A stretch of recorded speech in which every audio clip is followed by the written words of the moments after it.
Bismillah ar-Rahman ar-Rahim, alhamdulillah, salatu salam ala rasulillah, amma ba'd.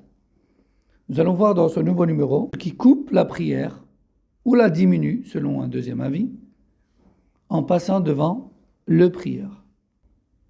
Comme tiré de certains textes et stipulé par le ulama, le passage de certaines créatures entre le prieur et la sutra, ou bien entre le prieur et son point de prosternation s'il n'a pas de sutra, annule la prière.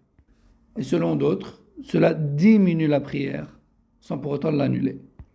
Et ces créatures, eh bien, tout d'abord, c'est la femme pubère, le chien noir, et enfin, l'âne. Et l'avis disant que cela annule carrément la prière est une version rapportée de l'imam Ahmad, ainsi que l'opinion d'un bon groupe parmi les salaf et ashab al-hadith, comme stipulé par Ibn al-Mundhir dans son livre Al-Awsat, ou encore Ibn Abd al-Barr dans son livre Al-Istidkar, et d'autres encore. C'était même l'avis pour lequel a opté Ibn al-Mundhir et Ibn Hazm, Ibn Taymiyyah, Ibn al-Qayyim, al-Shawkani, Ibn Baz, Ibn Uthaymin, rahimahumullah. Et parmi leurs preuves là-dessus, il y a le hadith d'Abu Huraira, radiyallahu anhu, qui dit que le prophète sallallahu alayhi wa sallam a dit: coupe la prière le passage devant soi d'une femme ou d'un âne ou d'un chien.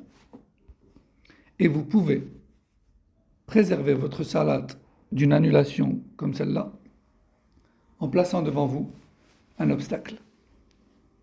Rapporté par Muslim 511. Ou encore le hadith d'Abu Dharr radiyallahu anhu, dans lequel il dit que le prophète sallallahu alayhi wa sallam a dit: si vous priez sans sutra, alors sachez que le passage d'un âne ou d'une femme pubère ou d'un chien noir annule votre prière. Rapporté par Muslim 510. Ou encore, d'après Abu Dharr, qu'Allah l'agrée, le prophète sallallahu alayhi wa sallam a dit: la prière doit être recommencée si un âne ou une femme pubère ou un chien noir passe devant vous. Abu Dharr a dit: ô messager d'Allah, quelle est la différence entre un chien noir ou autre? Et le prophète sallallahu alayhi wa sallam de répondre: le chien noir est un shaytan. Rapporté par Ibn Khuzayma, Ibn Hibban et Sheikh al-Albani a dit que sa chaîne de transmission était authentique dans un silsila sahiha numéro 3323.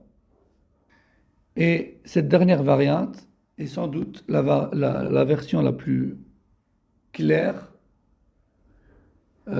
soutenant ainsi l'avis de l'annulation de la prière, puisqu'il dit qu'il faut recommencer. Wallahu a'lam.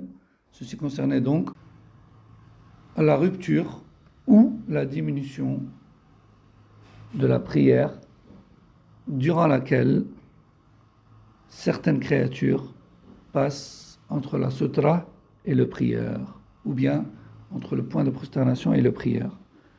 Wallahu a'lam. Sallallahu sallam ala nabiyyina Muhammad wa ala alihi wa sahbihi. Assalamu alaikum wa rahmatullahi wa barakatuh.